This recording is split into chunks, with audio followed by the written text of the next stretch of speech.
নমস্কার দর্শকবৃন্দ, মানসী এভরিথিংসে সকলকে স্বাগত জানিয়ে আমি শুরু করছি আজকের রান্নাটি।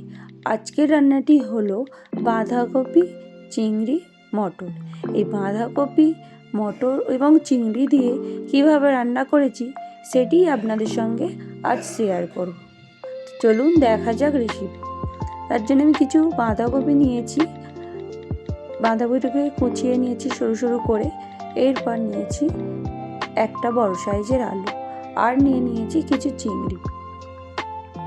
চিংড়িগুলোকে নুন এবং হলুদ দিয়ে ভালো করে ম্যারিনেট করে নিলাম, আর সঙ্গে দিয়ে দিলাম একটু শুকনো লঙ্কা, গুঁড়ো লঙ্কা দিয়ে ভালো করে মিশিয়ে চিংড়িগুলোকে এবার আমি ভেজে নেব।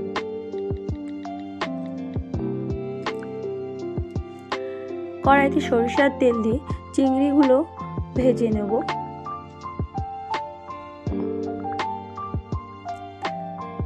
চিংড়িগুলো হালকাভাবে ভেজে নেব, বেশি কড়া করে ভাজতে হবে না। এইবার চিংড়িগুলোকে তুলে নেব, নিয়ে সেই কড়াতে সামান্য একটু তেল দিয়ে দিলাম পেঁয়াজ কুচি, আর দিয়ে দিলাম সেই আলু এবং পেঁয়াজগুলো দিয়ে ভালো করে ভাজা করে নিতে হবে। এর মধ্যে অ্যাড করব 1 চামচ হলুদ গুঁড়ো। এই অবস্থায় হলুদ গুঁড়োটা দিলে আলুতে কালারটা ভালো আসে। আর দিয়ে দিলাম নুন, দিয়ে পেঁয়াজ আলুগুলো ভালো করে ভেজে নিতে হবে।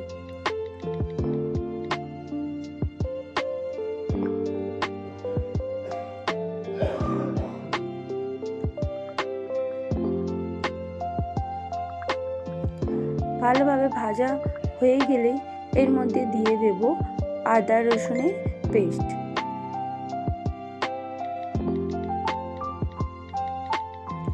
আমার আলুগুলো ভালো করে ভাজা হয়ে গেছে, এর মধ্যে দিয়ে দিলাম আদা রসুনের পেস্ট।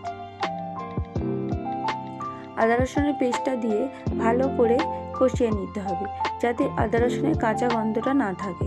এইবার দিয়ে দিলাম 1 চামচ লঙ্কা গুঁড়োটা দিয়ে একটু হালকা হাতে নেড়েই এর মধ্যে দিয়ে দেব সেই কুচানো বাঁধাকপিগুলো দিয়ে এইবার মশলার সঙ্গে ভালো করে মিশিয়ে নিতে হবে। এই রকম অবস্থায় বাঁধাকপিটা প্রচুর পরিমাণে থাকে, তাই এটাকে কমিয়ে নেওয়ার জন্য আমি এই অবস্থাতেই একটা লিড দিয়ে ঢাকা দিয়ে দিচ্ছি।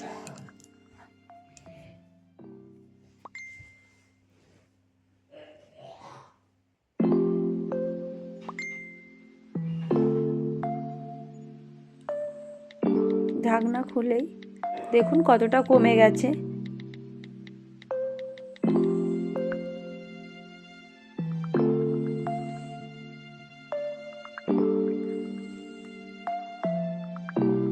ঢাকনা খুলে কমে যাওয়ার পরে বাঁধাকপিটাকে একটু মশলার সঙ্গে কষিয়ে নিতে হবে। বাঁধাকপিটাকে কষানো হয়ে গেলেই এর মধ্যে আমি দিয়ে দেব সেই মটরগুলো, যেগুলো আমি আগে থেকে নুন এবং হলুদ দিয়ে সিদ্ধ করে নিয়েছিলাম।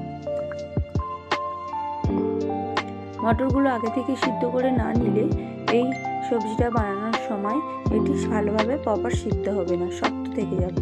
তাই মটর দিয়ে যখনই আমরা বাঁধাকপি করব, সেটা নিরামিষ হোক বা আমিষই হোক, অবশ্যই আগে থেকে একটু নুন হলুদ দিয়ে সিদ্ধ করে নিলেই ভালো। মটরটা দেওয়ার পরে নেড়ে চেড়ে দিয়ে দিলাম সেই ভাজা চিংড়িগুলো, দিয়ে হালকা হাতে নেড়ে চেড়ে এর মধ্যে দিয়ে দেব সামান্য পরিমাণের জল, যাতে বাঁধাকপি এবং আলুগুলো প্রপার ভালো করে সিদ্ধ হয়ে যায়।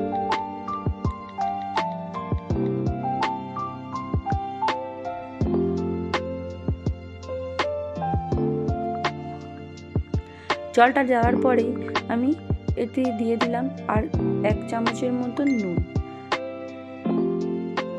নুনটা পরিমাণ মতন দিতে হবে। আমি জাস্ট আলুতে ভাজার সময় নুন দিয়েছিলাম, আর নুন ব্যবহার করিনি। বাঁধাকপি পড়েছে তাই আমি এর মধ্যে আর একটু নুন অ্যাড করলাম, আর দিয়ে ঢাকনা চাপা দিয়ে রেখে দিয়েছিলাম। সমস্ত জিনিসগুলো সিদ্ধ হয়ে গেছে। এইবার উপর থেকে ছড়িয়ে দিলাম 1/2 চামচ গরম মশলার গুঁড়ো। 1/2 চামচ গরম মশলা গুঁড়ো দেওয়ার পরে এটিকে নেড়ে ছেড়ে তুলে নিলেই হয়ে যাবে আমার বাঁধাকপি মটর চিংড়ি। তাই আমার বাঁধাকপি মটর চিংড়ি দেখতেও যেমন সুন্দর হয়েছে এবং এটি খেতেও খুব দারুণ দুর্দান্ত স্বাদের হয়। তাই একবার অবশ্যই বানিয়ে দেখবেন এই বাঁধাকপি মটর চিংড়ি। আর আমার রান্নাটি ভালো লেগে থাকলে অবশ্যই লাইক, কমেন্ট এবং শেয়ার করবেন এবং আমার চ্যানেলটি সাবস্ক্রাইব করার অনুরোধ রইল। Thank you for watching. আবার আসবো আরেকটি নতুন স্বাদের রান্না নিয়ে। সকলে ভালো থাকবেন, সুস্থ থাকবেন।